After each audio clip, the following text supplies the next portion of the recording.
This news update is brought to you by Grab somebody and tell them hello. Your happiness will be connect to flow. Smile and cheer because that is we flow. Grab somebody and tell them hello. With your hands in the air, hands in the air, hands in the air, hands in the air. This is how we flow, yeah. Grab somebody and tell them this is how we flow.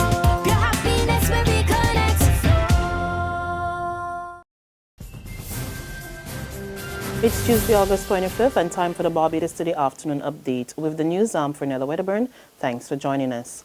Residents told to be on alert as Tropical Storm Erika approaches the Leeward Islands. At 11 a.m., the system was located about 730 miles east of the chain of islands with 45-mile-per-hour winds.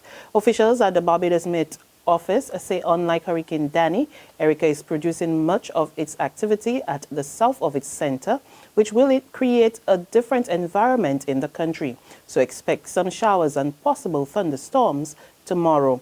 The Hurricane Hunter aircraft is scheduled to fly into the system this afternoon to collect further information.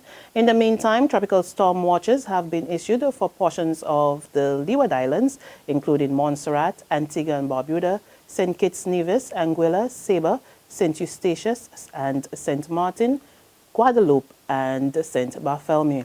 The tropical storm watch means tropical storm conditions are possible within the next 48 hours.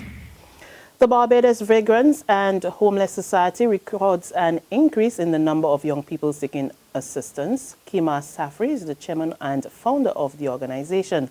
He tells Barbados Today that the increase has seen the organization taking in nearly 3 times as many newcomers as planned for the year.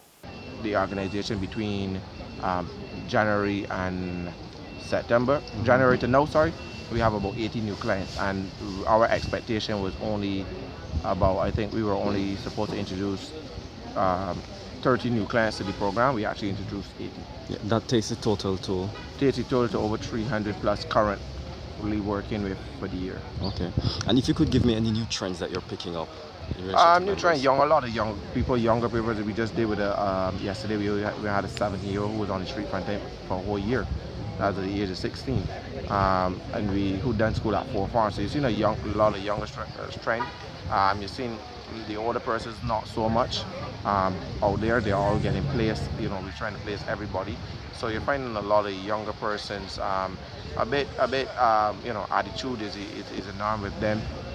Into why they're becoming on the street, gang-related drugs and stuff like that. So a lot of younger persons on the street. He says the organization is not struggling but is in need of more monetary assistance to carry out its mandate. When people think about us, they think about just giving us food and clothing.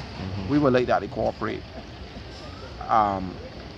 businesses give us some funding, whether it be a dollar or something, but you can't operate an organization and run an organization to the extent we are catering over 370 plus clients and not have funding.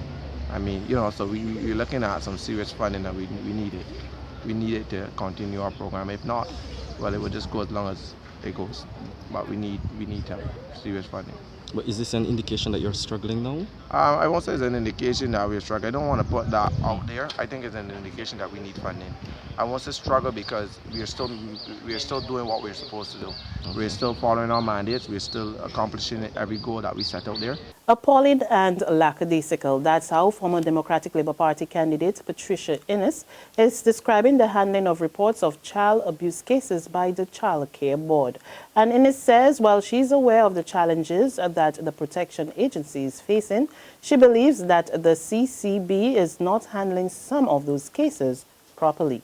I have heard over and over again about the manner in which the Child Care Board is overworked. One, yes, we need to provide them with better services. That is without question. Resources. We know we are in economic constraints, but when it comes to children, that is a priority. So that the Child Care Board needs to be more mandated, better mandated and better equipped, of course, as with many other things.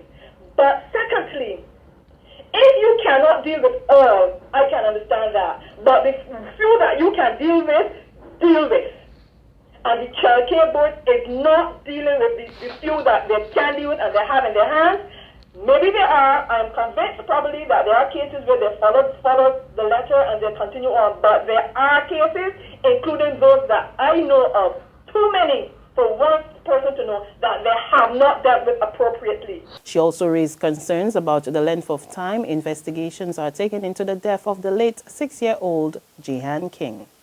The medical persons have identified that it was unnatural death, unusual circumstances, whatever the term. But those in authority who can continue the fight or continue to investigate, I think I need to remind them that Barbadians are very concerned, very hurt about it.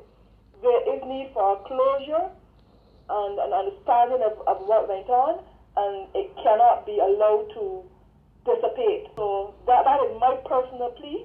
Energy officials are in Barbados seeking possible financial solutions for the development of the sector. Addressing the opening of the workshop last evening at the Accra Beach Hotel, Senator Darcy Boyce, who is the Minister in the Office of the Prime Minister with responsibility for energy, warned policymakers to select sustainable energy policies for each country based on a rigorous and in-depth analysis. He said the region had the capacity to build the renewable energy sector while creating hundreds of jobs. We must embark on a path based on the reality that the establishment of a viable, sustainable energy sector will require time.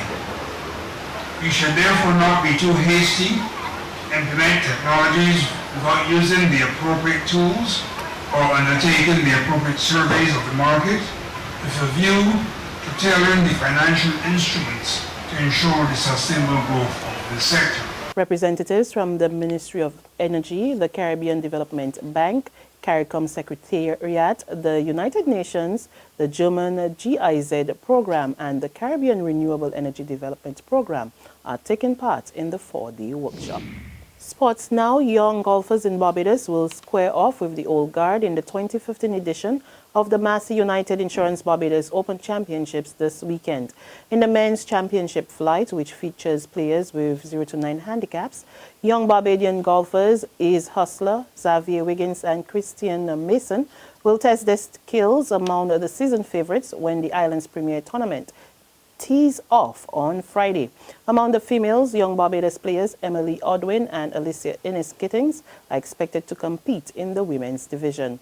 Plays being staged at 3 courses again this year, and the male and female golfers in the championship flight will play their 54 holes at the Royal Westmoreland. There's regional and international news after this short break.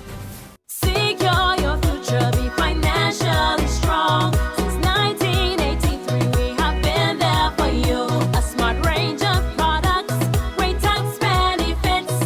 We're the solution to your hopes and your dreams. The Barbados Workers Union Cooperative Credit Union. The Barbados Workers Union Cooperative Credit Union. Humble beginnings to smart loans, smart savings. Save smart and borrow smarter. That's the move for me. Stability, prosperity. We're the solution to your hopes and your dreams. The Barbados Workers Union Cooperative Credit Union. The Barbados Workers Union Cooperative Credit Union. Got it in my hand, yeah. My Barbados, my bank. Got to understand, yeah. My Barbados, my bank. Ain't nothing like a core bank spare. None of them others just can't compare. You just got to love that taste. It's the world-class thing this land makes. Whether I'm cruising or at a bar, whether I'm at home, my bank spare is never far. For this blessing, got to give God thanks. My Barbados, my bank.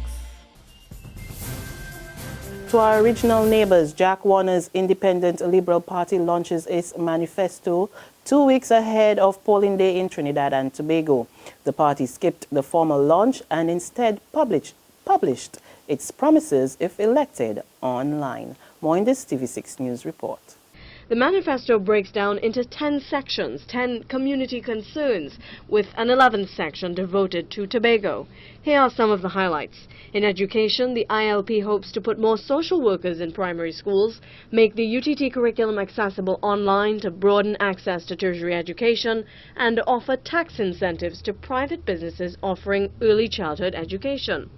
An express bus service in major urban areas is the key proposal to help manage traffic gridlock. The ILP would also add 2 ferries to the inter-island sea bridge. Healthcare gets considerable detail in the ILP manifesto. The party promises to expand the number of medications covered by CDAP and implement home delivery of CDAP medications. Online access to doctor appointment scheduling, test results, and specialist referrals is also promised. And in national security, one of Mr. Warner's former ministerial inclinations during his time in government, the ILP promises a 24-hour highway patrol, new forensic centers, night courts and summary courts inside the maximum security prison. And finally, 10 children and 1 adult lost their lives in a series of explosions at a gas terminal in the western Afghan city of Herat. Those killed lived in a camp for displaced people, which was next to the gas company compound. The spokesman for the Herat Regional Hospital said another 18 people were wounded in the blasts that were felt across Afghan's third largest city. It is not clear whether the explosions were an accident or as a result of an attack.